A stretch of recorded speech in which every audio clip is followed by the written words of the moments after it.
कभी ऐसा फील हुआ है कि आपके आसपास सब लोग स्टॉक मार्केट से पैसे कमा रहे हैं लेकिन आप नहीं?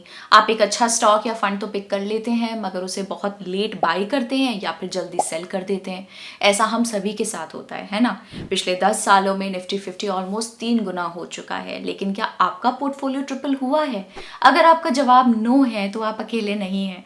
वर्ल्ड के बेस्ट फंड मैनेजर माने जाने वाले पीटर लिंच ने 23 ईयर्स तक मैगलन फंड को मैनेज किया था और उस पीरियड में उनके फंड ने 29% के एवरेज एनुअल रिटर्न्स दिए थे। लेकिन स्टडीज के बाद पता लगा कि उनके फंड में एक एवरेज इन्वेस्टर ने पैसा बनाना तो दूर बल्कि पैसे लूज किए। सरप्राइजिंग है ना?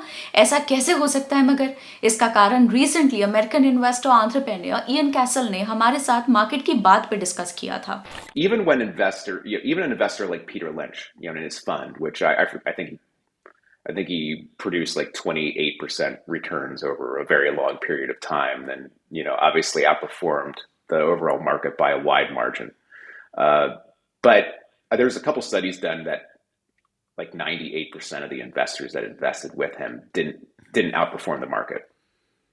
And so you're like, well, how does that work? Like, why didn't they outperform when he outperformed? Well, it's because, they could buy in and out of his fund, and they were buying at the highs and selling at the lows.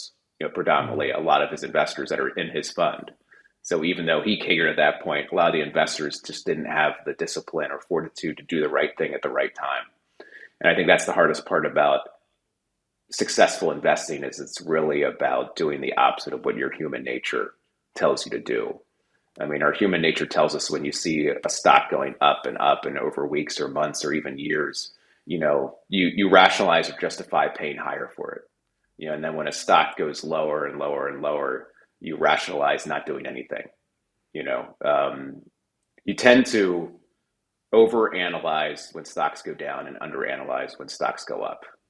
And so again, it gets back to disconnecting the business from a stock. It's just so hard to do. It's easy for me to tell you to do that. It's easier for you to tell other people to do that, but it's really hard to put that into practice. And I think that's really the toughest part is disconnecting that and disconnecting your emotions from it. Great. कई लोग कहते हैं कि एक अच्छा investor बनने के लिए आपको स्मार्ट होने की ज़रूरत है और ये एक अनरीजनेबल एक्सपेक्टेशन भी नहीं है क्योंकि बड़ी बड़ी कंपनीज जैसे गोल्डमैन सैक्स, जेपी मॉर्गन और वेल्स फार्गो की रिस्क मैनेजमेंट टीम्स का पार्ट बनने के लिए आपको स्किल, हार्ड वर्क और इंटेलिजेंस चाहिए। लेकिन क्या इनमें से कोई भी 2008 का ग्लोबल फाइनेंशियल क्राइसिस प्रिवेंट कर पाया?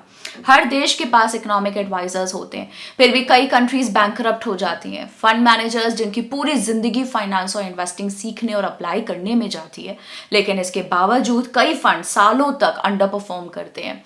स्टॉक मार्केट्स में पैसे बनाने के लिए बैलेंस शीट या प्रॉफिट एंड लॉस स्टेटमेंट्स को रीड करना और एक बिजनेस के पोटेंशियल को आइडेंटिफाई करना आपको सिर्फ कुछ हद तक ही मदद कर सकते हैं। जेम्स और शानसी जो what works on wall street के ऑथर हैं, वो एक इंटरेस्टिंग बात बताते हैं।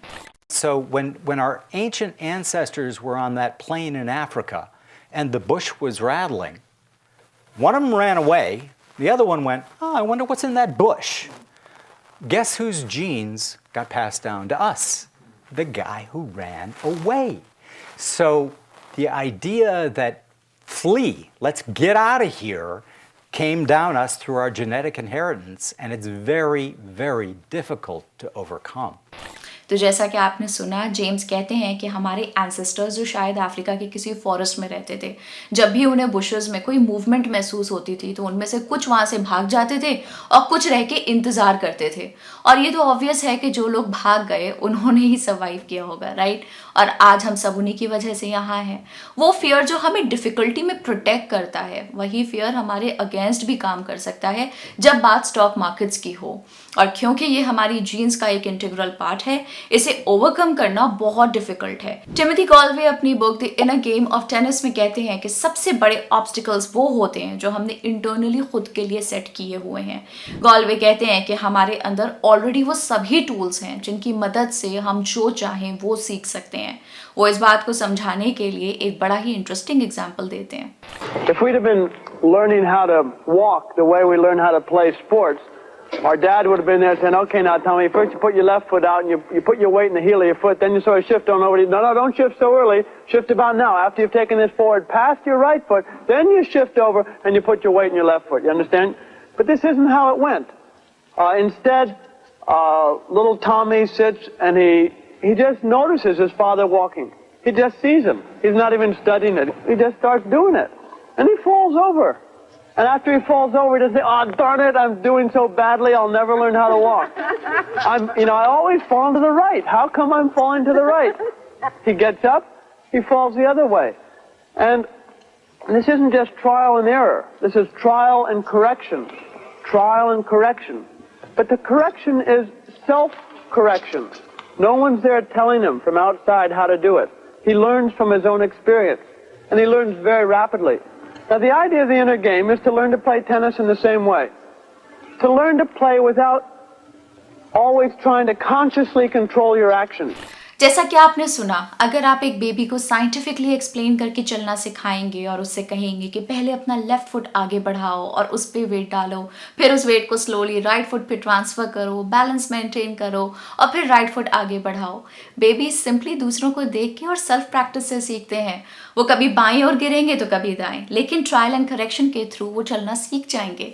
आइडिया यहाँ ये है कि कॉन्शियसली अपने एक्शंस को कंट्रोल करने के बजाय हमें नेचुरल लर्निंग पे फोकस करना चाहिए और एक्सपीरियंस से सीखना चाहिए। टिमोथी कॉल्वे मानते थे कि टेनिस सीखने और खेलने का सही तरीका यही है, लेकिन उन्हें ये तो बहुत बाद में रियलाइज हुआ कि इनर गेम ऑफ टेनिस या फिर इनर गेम ऑफ स्पोर्ट्स की ही तरह एक इनर गेम ऑफ लाइफ भी होता है। जब कॉल्वे कोचिंग करते थे तो वो किसी भी तरह की कोई प्रेज, क्रिटिसिज्म या एडवाइस नहीं देते थे। वो कुछ भी नहीं बोलते थे, बस कभी कभी एक दो छोटी मोटी बातें जिससे उनके स्टूडेंट्स के हेड में चल रही आवाज़ें शांत हो जाएं, ऐसी आवाज़ें जो उनके रास्ते में रुकावट बन रही थी। और the inner game of investing भी यही है, हमें ऐसे थॉट्स को ओवरपावर करना है जो हमें इरेशनल डिसीजंस लेने पे मजबूर करते हैं।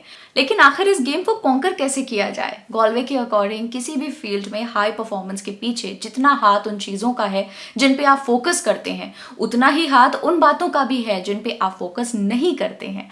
अगर एक फुटबॉलर हमेशा बॉल को कैसे किक करना है उस पर ही फोकस करता रहेगा और इनसिक्योर फील करेगा तो वो शायद अच्छा परफॉर्म नहीं कर पाएगा। इसके बजाय अगर वो सही चीज़ों पे फोकस करे, जैसे कि उसे नेक्स्ट पास कहाँ करना है, उसके टीममेट्स की पोजीशन क्या है और वो अपनी टीम की जीत में कैसे कंट्रीब्यूट कर सकता है, तब वो डेफिनेटली अच्छा परफॉर्म कर सकता है।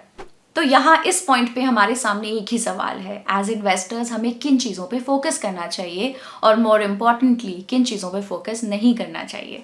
लेजेंडरी इन्वेस्टर हार्वर्ड मार्क्स ने अपने recent memo what really matters में यही बताया है कि इन्वेस्टिंग में क्या मैटर करता है और क्या नहीं। हार्वर्ड मार्क्स के अकॉर्डिंग शॉर्ट टर्म इवेंट्स या शॉर्ट टर्म में मार्केट की परफॉर्मेंस और वॉलेटिलिटी पे हम काफ़ी फोकस करते हैं, लेकिन वो मैटर नहीं करते हैं क्योंकि ये हमें हाइपर एक्टिव होने के ऊपर मजबूर कर देते हैं और हमारे इनर गेम को डिसरप्ट कर देते हैं। फियर, ग्रीड और डाउट जैसे बायसेस हमारी जजमेंट को डिस्टर्ब कर देते हैं और हम अपने डिसीजंस के ऊपर सेकंड गेसेस करने लगते हैं, जस्ट लाइक एक इनसिक्योर टेनिस प्लेयर अपने बैक हैंड स्विंग को क्वेश्चन करता है। तो फिर क्या मैटर करता है? The business. स्टॉक प्राइसेस तो हर रोज हर सेकंड मार्केट ओपन आवर्स के दौरान ऊपर नीचे मूव करते हैं, लेकिन बिजनेसेस रिलेटिवली स्टेबल होते हैं। अगर आपको लगता है कि एक बिजनेस में अगले 10 साल के लिए पोटेंशियल है तो आपको बस यही सोचना चाहिए कि क्या एक रिसेंटली आई नेगेटिव न्यूज़ से उस बिजनेस के कैश फ्लोज पे आज से 3, 5 या 10 साल बाद कोई रियल इम्पैक्ट आएगा? क्या यूक्रेन में चल रहा वॉर एक ऐसे बिजनेस को इम्पैक्ट कर सकता है जो इंडिया में अपनी सर्विसेज सेल करता हो? ये सब कुछ मैटर नहीं करता है। अगर कुछ करता है तो वो है अगले 10 से 20 सालों में आपके पोर्टफोलियो की परफॉर्मेंस। तो क्या आपको एक फंड में सिर्फ इसलिए फेथ लूज कर देना चाहिए कि उसने 2 से 3 क्वार्टर्स तक अंडर परफॉर्म किया है? अपने आप से सही सवाल पूछना बहुत जरूरी है क्योंकि वो हमारे माइंड में चल रहे नॉइज को कॉन्कर करने में और उन चीजों पे फोकस करने में मदद करते हैं जो एक्चुअली मैटर करती हैं। वैसे तो ये कह पाना बहुत मुश्किल है कि हम बिहेवियरल ट्रैप्स को अवॉइड करके सही चीज़ों पे फोकस करें, क्योंकि जो मेरे लिए वर्क करेगा वो शायद आपके लिए काम नहीं करेगा। इसलिए ज़रूरी है कि आप अपने आप को समझें, अपने बिहेवियरल फ्लॉज को समझें। ऐसा क्या है जो आपको इंटिमिडेट करता है, इनसिक्योर फील करवाता है, या फिर ऐसे कौन से इवेंट्स हैं जब आप अपने ऊपर डाउट करते हैं। अपने बायसेस को लिस्ट डाउन करिए और फिर जब आप ये समझ जाएंगे कि आपका माइंड कैसे ऑपरेट करता है तो आप इस प्रोसेस में ना सिर्फ ये सीख जाएंगे कि अपने आप से सवाल कैसे करते हैं, बल्कि सही सवाल कैसे करने हैं, क्योंकि लॉन्ग टर्म में तो आपके रिटर्न्स इसी बात से डिटर्मिन होंगे कि आप इनर गेम कितना अच्छा खेल पाते हैं। अगर आपको ये वीडियो अच्छा लगा और आपने कुछ नया सीखा तो इसे लाइक करिए और दूसरों के साथ शेयर भी कीजिए। ऐसे ही इंटरेस्टिंग वीडियोस के लिए ग्रो के चैनल को सब्सक्राइब करें। Happy investing, bye bye.